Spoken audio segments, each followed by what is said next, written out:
Juggernaut. Alright, we're gonna start your exam now. You might feel a little pressure. Okay? Oh, what's that? It looks like Frogger Advanced. Now let's keep moving. Yeah. Hey, is that Spider-Man?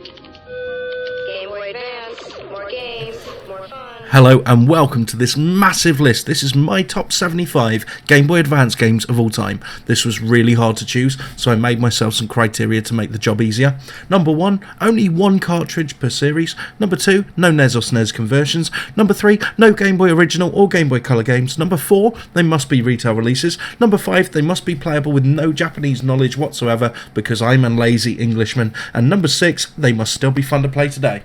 Here we go, guys. My top 75 Game Boy Advance games of all time. Number 75, bit of a controversial choice, but Bookworm. Bookworm's one of those mobile phone games which made the transition to the handheld market. Bookworm may have suffered slightly in the controls during the translation, but the gameplay is still there and you can lose hours while playing this game. Number 74, Karurin Paradise.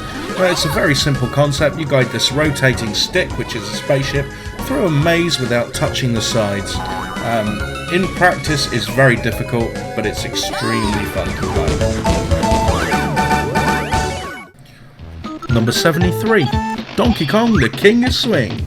Now, who would have thought that Donkey Kong would translate to an excellent puzzle game that wasn't involving Mario?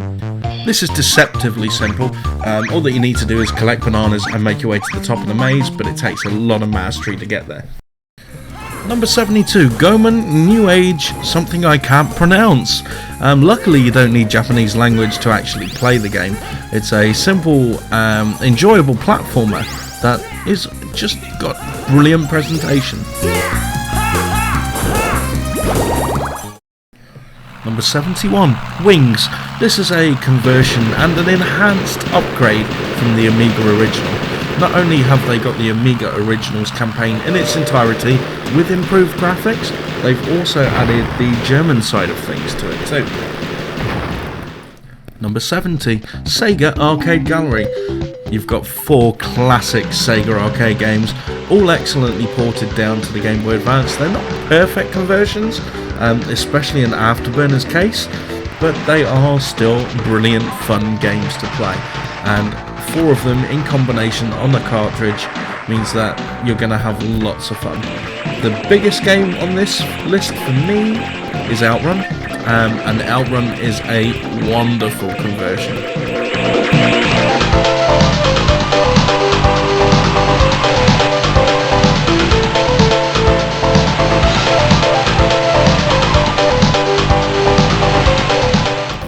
'69 dudes. That's right, Jet Set Radio.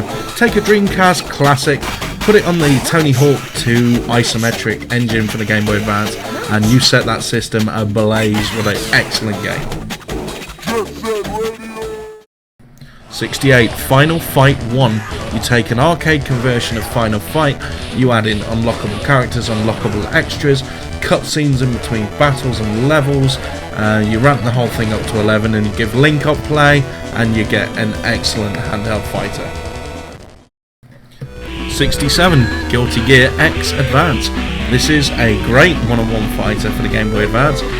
A really lovely presentation, and it's got gameplay to back it up. The sound's a bit lacking though. 66, Super Puzzle Fighter 2 Turbo. This is the 3rd fighter in a row, or 3rd fighting related game. This one's a puzzler, it's really addictive. It's got this bomb and gem growth system in there. Each character's got its different patterns and it's well worth playing. 65, Star X. No, I didn't say Star Fox, Star X. It's obviously a Star Fox inspired shooter. It's great fun to play. It's graphically impressive for the Game Boy Advance. Doesn't quite have the gameplay of Star Fox. 64, Spy Hunter. It may not have the overhead view anymore, it may not have the Peter Gunn theme, but it still has amazing gameplay across its free roaming levels, multiple objectives depending on which area you choose, and it's an underrated classic. 63. International Karate Plus, also known as IK Plus. It's an Amiga masterpiece of gaming, this one. The translation to Game Boy Advance isn't quite as smooth as I'd have liked it to be, which is why it's so far down the list, but it's still got gameplay in bucket loads. 62. Broken Sword Shadow of the Templars. Point and click game with amazing presentation for a handheld title. Very smooth graphics. It's still a brilliant game. It's one of the best point and click games ever. And an incredible PC conversion to boot. Number 61. Bruce Lee Return of the Legend. This came out about the same time as the ill-fated Xbox Bruce Lee game, but this one was actually really good. It's an action platformer with elements that remind me of Shinobi. It's a really addictive, entertaining game. Number 60. Super Street Fighter 2 Turbo X Revival. This is one of the ultimate handheld versions of Street Fighter available. It's got all of the characters from Super Street Fighter 2 Turbo. It's got all the gameplay with a couple of bugs, but it's still an excellent game and all of the gameplay is there. Number 59. We are so to get Mr. Driller 2 for the Game Boy Advance, the ultimate version of Mr. Driller available for any handheld. This takes the formula, adds a story mode, adds unlockable characters. It just basically ramps everything up to 11. Number 58, Crazy Taxi, Catch a Ride. Now, who would have thought that a Dreamcast game that was pushing the limits of that hardware could be released on a Game Boy and still be a decent game? Well, they pretty much pull it off. It's not perfect, it's got a few frame rate issues, but it's excellent fun. And speaking of fun, number 57, Metal Slug Advance. You take one of the premier side-scrolling franchises, you shrink it down onto a handheld, you keep all the animation, you keep everything that makes Metal Slug wonderful, and you just put it in the palm of your hands. It's fantastic. Number 56, Silent Scope. Perfect for handheld gaming. You can play this in short bursts, or you can play it for extended periods of time. It's one of those games that you play to master. You play it over and over again and try and beat your score each and every time. 55. Max Payne. This is a prime example of how you take a technologically astounding PC game and you build it again from the ground up for a handheld market. The isometric view works wonderfully, all of the story is intact, and all of the action is there too. 54. It's Mr. Pants! What a weird name, and what a great game. It's basically a puzzler where you have to make certain shapes with the blocks that are given. Devilishly simple idea. We've seen it a million times before, but not quite like this. 53. The King of Fighters EX2 Howling Blood. This is the first KOF game that really felt like a KOF game on a handheld. Before they had cute chibi kind of cut down versions, but this is the real deal and it rocks. And speaking of rocks, number 52, Dynasty Warriors Advanced. Dynasty Warriors is one of those games you either love it or you hate it. It truly is a Marmite style game. I love Dynasty Warriors. The hack and slash action may be a bit mind numbing to some, but I really enjoy it. Number 51, Crash Nitro Kart. Now this is a great contender, it was one of the first Mario Kart style games available for the GBA, and it just gave everything that players wanted out of it. Great graphics, great sound, really good feeling of speed. As does our next game on the list, number 50, Konami Crazy Racers, also known as YY Racing. This is essentially a Konami All-Stars version of Mario Kart. It's got all your favourite characters from Metal Gear, from Castlevania. It's even got a couple of characters that were big in Japan but not anywhere else in the world. Number 49, Double Dragon Advance. And how can I fit my love for this genre and this game into a few short seconds? I can't. You're just going to have to buy it and play it and see for yourself, because it's a wonderful game and it should be in your collection. Number 48, Tom Clancy's Splinter Cell Pandora Tomorrow. Much like Max Payne that I mentioned earlier, this takes a graphically impressive console game and plays to a handheld strengths, and the game is all the better for it. I would have hated to see them try a 3D rendition of this. Number 47, Teenage Mutant Ninja Turtles. Not to be confused with TMNT, which is a similar style of game and is equally awesome, but I chose this one because each character you play as has its own storyline and own levels. 46, and one of the kings of the overhead racing crop, Racing Gear Advance. Brilliant visuals, great sound effects, fast gameplay, really smooth, really nice to look at, lots of shortcuts around the race course, and it's addictive as all hell. Number 45, Gekido Advance.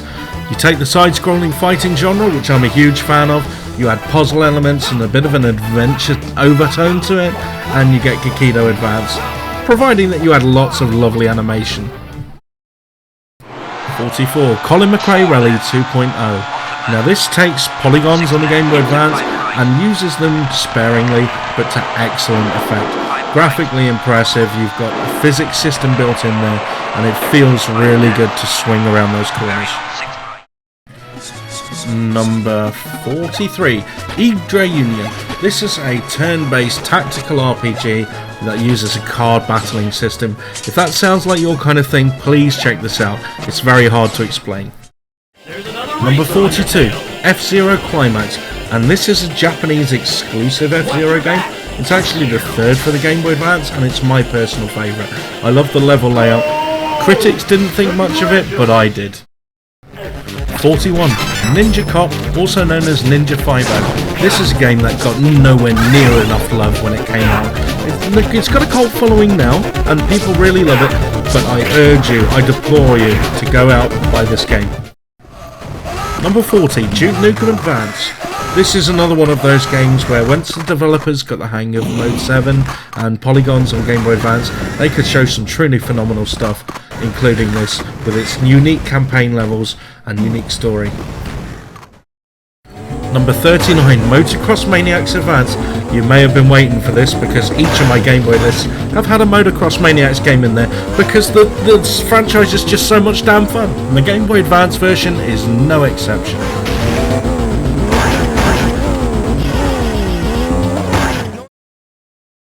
Number 38, Wing Commander Prophecy, and holy cow was this impressive when this first came out.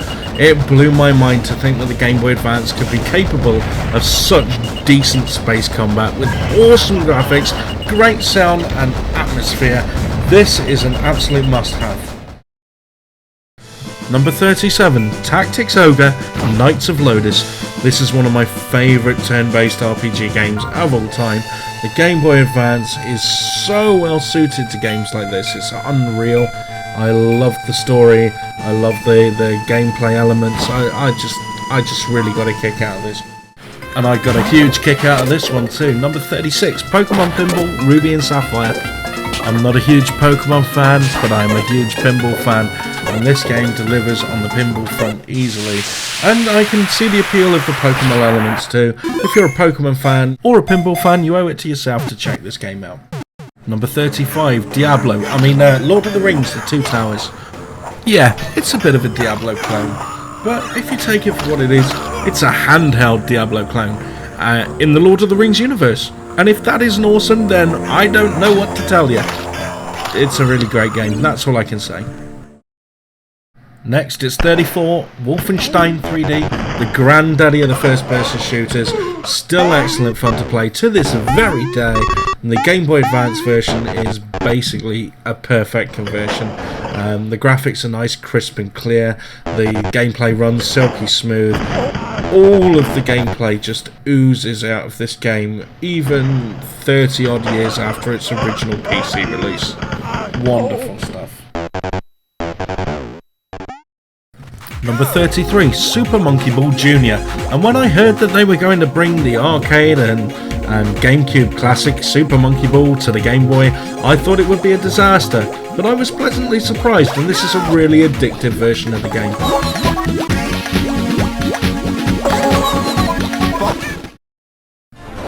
Number 32, Drill Dozer, also known as Screwbreaker, and this is what I love about the Game Boy Advance. It had so many unique, interesting concepts, it had so many interesting games. Drilldozer is quite simply a platforming masterclass. And number 31, River City Ransom EX, is a scrolling beat-em-up masterclass. It's an updated version of the NES Classic which adds humour, free-roaming levels, RPG elements into one of the greatest side-scrolling beat-em-ups ever in the history of the universe. This game rules. Sorry, I got a little carried away there. Let's get to number 30, V-Rally 3, which is another technical masterclass for the Game Boy Advance. You can view the game from the cockpit view or from behind the car. No matter how you play, you're going to have a great time if you're into rally.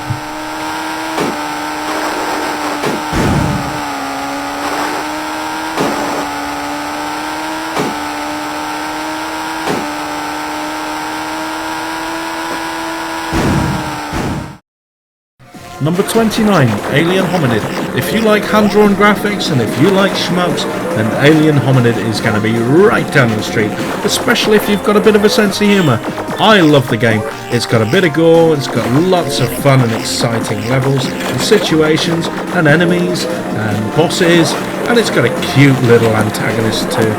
It's a wonderful game, and it's quite unique graphically. You don't see many games of this style anymore. Number 28, Kirby and the Amazing Mirror. I'm not a huge Kirby guy, I'm not a huge fan of Kirby at all, but this game has puzzle elements on top of the usually rather simplistic platform elements. It's got a wonderful design, it just oozes character, it oozes joy, it just makes me feel happy when I play it. Even though I've completed it, 20 times now, I still have a smile on my face every time I play it, and that's what makes it such a wonderful game. And speaking of wonderful games that put a smile on my face, number 27, Mario vs Donkey Kong. The great thing about Mario vs Donkey Kong as a series is it takes one of my favourite arcade games ever, which is Donkey Kong, and brings those mechanics into a modern day era. The idea is still very similar. Rather than rescuing the princess or whoever she was from the big evil monkey, you've got to get the toy Marios to the door so that you can continue making money from your factory. Number 26, Defender of the Crown. Now that name will be extremely familiar to anybody who has ever owned an Amiga, because Defender of the Crown was one of the earliest games in the 1980s to really show cinematic style gameplay, and the Game Boy Advance has improved the graphics, brought it up to the modern era, but it still holds a very special place in mine. Yeah, admittedly, a lot of that is nostalgia, but I love the game, so it's in my favourite list. Sue me. Number 25, and I don't think many people would disagree with me on this one, Gunstar Super Heroes. You take the Mega Drive or Genesis Gunstar Heroes game and you just turn up everything to batshit crazy mode and you get this Game Boy Advance absolute gem. You've got Mode 7 style areas, you've got crazy side-scrolling areas with explosions in your face so bad that you can't see what's going on. It's electrifying excitement all the way. 24. Boktai, The Sun Is In Your Hands. Now remember what I mentioned about earlier where I said the Game Boy Advance held some really unique creative games? Boktai is one of those. It's at its heart an isometric adventure, but the cartridge has a solar sensor and you are a vampire hunter, and your best way of defeating vampires is by taking your Game Boy out to physical sunlight and charging it. What a unique concept, it was absolutely brilliant. Number 23, Scourge Hive. Now, this is a game that I hear nobody else raving about, and it really confuses me as to why nobody says more about this wonderful game. It's a brilliant Game Boy Advance game that seems to have got swept under everybody's rug, or has flown under the radar somehow. Maybe it didn't get a good enough marketing push, which is a travesty. Go out, buy this game immediately, please. Number 22, Astro Boy Omega Factor. Now, confession time. I never played this when it first came out. I know, slapped myself on the wrist for that one, because going back to it a few years later, I realised the error of my ways. I dismissed it as a kiddie-style platformer, and I couldn't have been further from the truth. Astro Boy has a wonderful design that's suitable for adults and children alike.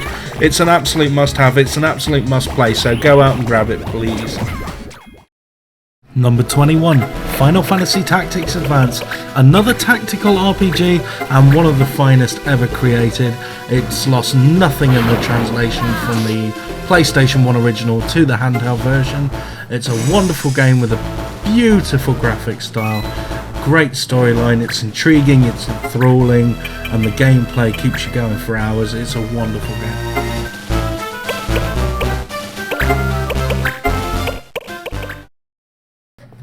Number 20, Tom Clancy's Rainbow Six Rogue Spear. This is a tactical overhead shooter. First of all, you plan your entry, you infiltrate the building using 4 teams, each of which can enter from different areas. You plan out your method of attack, you eliminate the enemies, rescue hostages, and exfiltrate without getting taken down. It's a really enthralling game where you micromanage everything from the type of magazines that your guns carry to how quickly you want to rush in and rescue people. It's just a great game that keeps you busy and tied to your Game Boy until you complete it.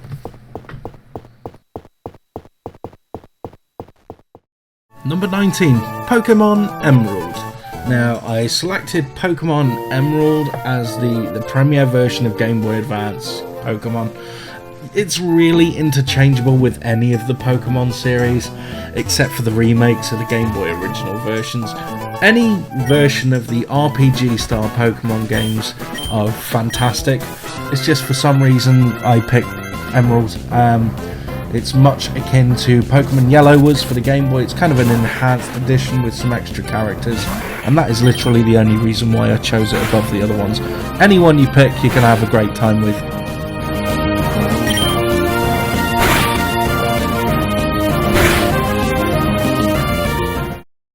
Number 18, SimCity 2000. This is a, for lack of a better term, god game for the ages. I love SimCity 2 on the PC, I loved it on the Sega Saturn, on the PlayStation, and the Game Boy Advance version is a little bit sluggish in response, but the gameplay is all there. You can play this for hours upon hours upon hours. In fact, I took a flight to Singapore, which was a 14-hour straight flight with nothing but batteries and this game, and it kept me entertained throughout the entire journey. It's wonderful. You build your city up from nothing, and there's something very therapeutic about that. Number 17, Mario Golf Advance Tour. Following on from the Game Boy Color version of Mario Golf, this is a golf game with an RPG story perfectly interwoven in between the golfing courses. The golf game itself is very intuitive to control. It uses Mode 7 style visuals to really portray depth and make a golf game as interesting as it can possibly be. And the RPG side of things is superb. It's a wonderful game with a wonderful story, and even if you're not a fan of golfing games, I still recommend you check this out.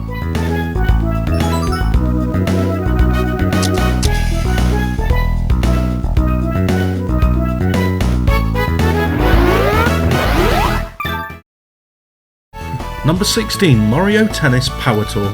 Much like the Game Boy Color version of Mario Tennis Power Tour perfectly interweaves an RPG story with a fantastic tennis game. The tennis game on its own would make this game worth a recommendation. The RPG story is light, it's humorous, and it's entertaining. And even if you aren't a fan of tennis, I would still recommend this game purely because of that RPG story. The graphics are neat, they're pre-rendered style, they've got this kind of chunky feel to them. The sound is beautiful. I love Mario Tennis, and this is probably, overall, the greatest Mario Tennis game in 2D available today.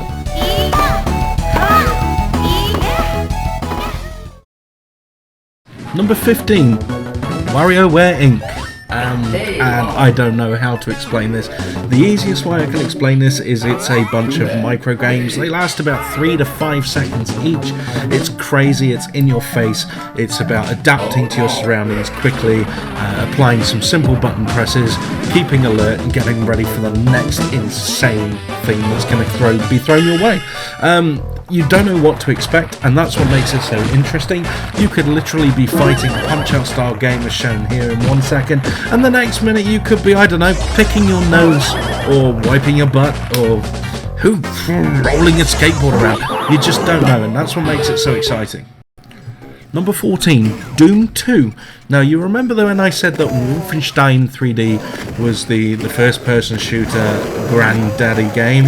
Well, Doom 2 is the game that brought this genre screaming into the limelight in the early 90s, and the Game Boy Advance version is absolutely phenomenal. Who would have thought back in 1993 that you'll be able to play a game this impressive on a handheld? I sure as hell didn't. The reason I picked Doom 2 over Doom 1 is because of the double-barreled shotgun. I think the level design is also marginally better, plus this has a few secret areas that I really got a kick of, one of which pays homage to Wolfenstein 3D.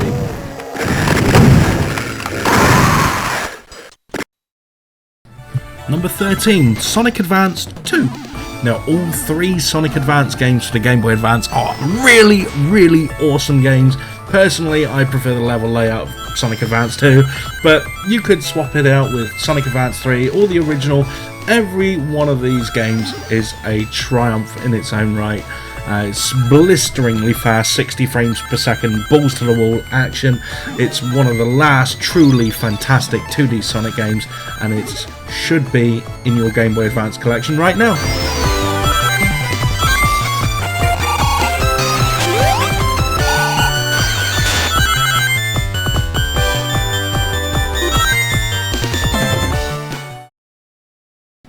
Number 12, Fire Emblem The Sacred Stones. For some reason, I always felt that this series was best on the Game Boy Advance, and for some reason, I always felt that the sequel was better than the original. A lot of people disagree with me, but this is my list, so number 2's going in. Doesn't matter which version of the game you play at the end of the day, because they're both very similar, and they're both awesome. They're really, really, really, really, really, really, really, really, really, really, really, really, really good.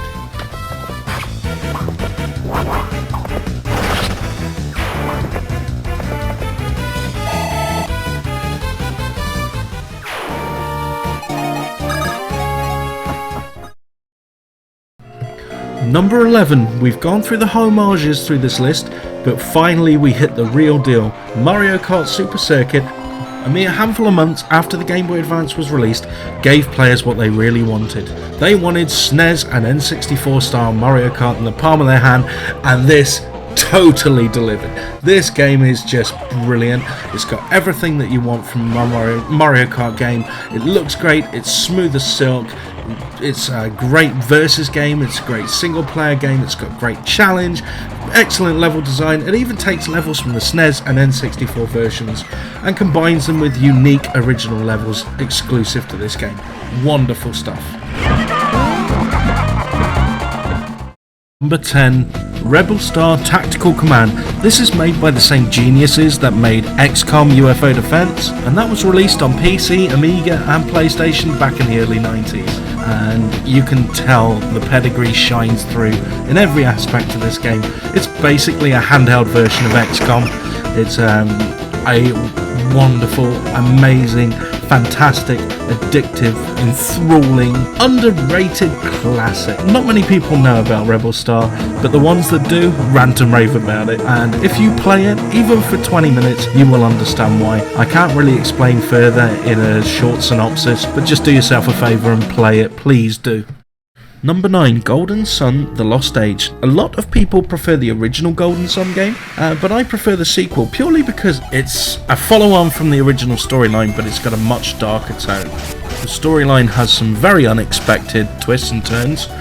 You find out why these adept people are so important and why the magic of alchemy needs to be released into the world once again.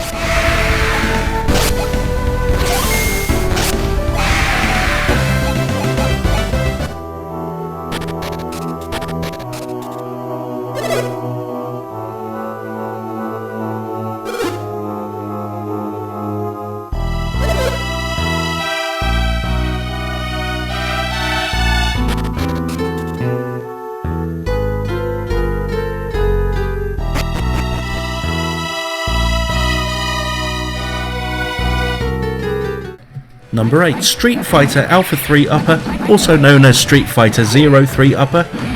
I can hear some people already saying, Hey, Juggernaut, at 5 minutes and 52 seconds into this video, you already placed at number 60 the game of Super Street Fighter 2 Turbo X Revival, and that's from the same series, so you broke your own rules. And to those people I reply, Street Fighter Alpha 3 is not part of the same series that Super Street Fighter 2 Turbo X Revival is. It feels different, it looks different, it may share the same set of characters, but they are different games, and this one is a doozy. It's perfectly ported to the handheld. Link up play means that you can play it forever and a day with your mates. It's got exclusive characters that were only available on the Game Boy Advance version at the time, and it is a stellar conversion.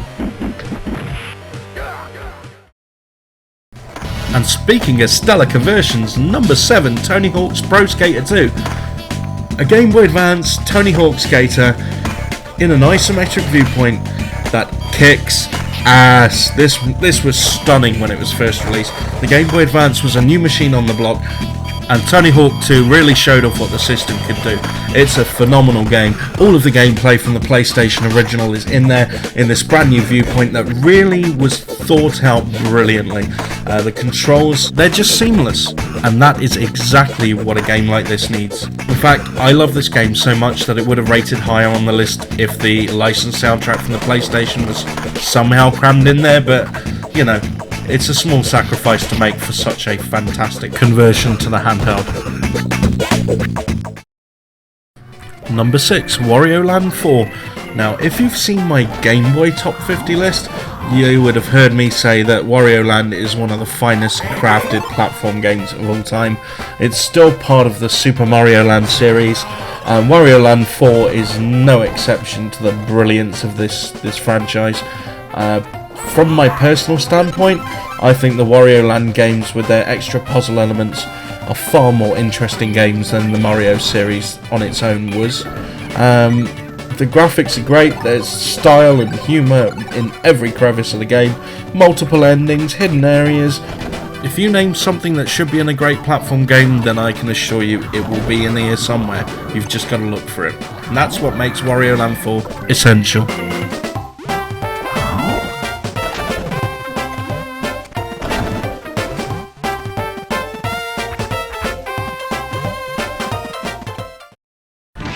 Number 5, Castlevania Aria of Sorrow. Now this was one of the most difficult decisions I had to make for this list. There are 3 absolutely amazing Castlevania games for the Game Boy Advance, but I think this is the ultimate version for the handheld.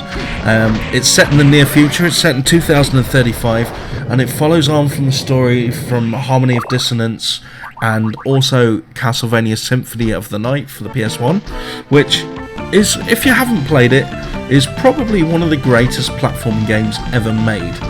And gameplay style and some design choices have obviously been inspired by the Symphony of the Night.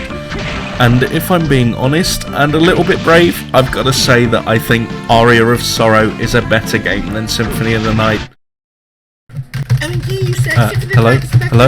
Hello? You still here? All that I can hear is rabid, furious typing. Are you alright? I think a lot more people will agree with me on this one. Number 4 is Metroid Fusion, the first of the Game Boy Advance games to feature Samus Aran, the second being a remake of the Nintendo original game. For me, this one is just the greatest Metroid on handheld. Again, controversial choice. It could even possibly be better than Super Metroid on the Super Nintendo. And I'd like to discuss that actually. I'd like to see what you think, because I haven't had this discussion before with people. Do you think that Metroid Fusion could be better than Super Metroid, or am I totally way out of line? Please leave a comment below.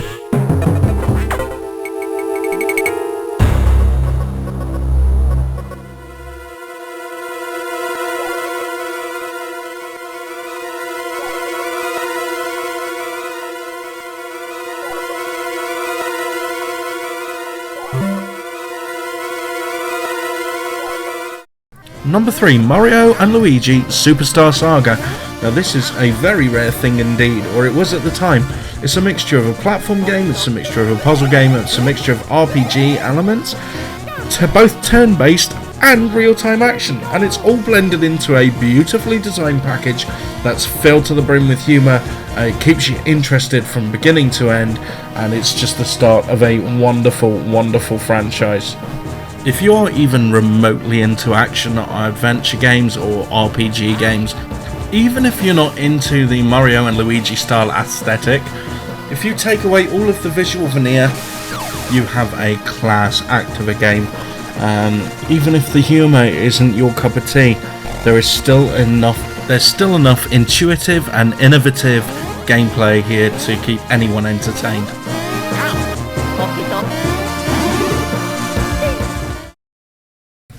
Number 2 on my list is the 12th game in the Legend of Zelda franchise. It is The Legend of Zelda: The Minish Cap. The Minish Cap retains all of the similar gameplay styles to previous Zelda games, and it wraps it up in a graphical style that's extremely reminiscent of the Wind Waker for the GameCube and then subsequently the Wii U. The Minish Cap not only has an interesting and fairly lengthy main campaign, but it also introduces collectibles and side quests. There are these special artifacts called kinstones which you find throughout the game. These can be fused together to create medallions, and these medallions can unlock different areas, special secrets, and all kinds of different stuff throughout the game.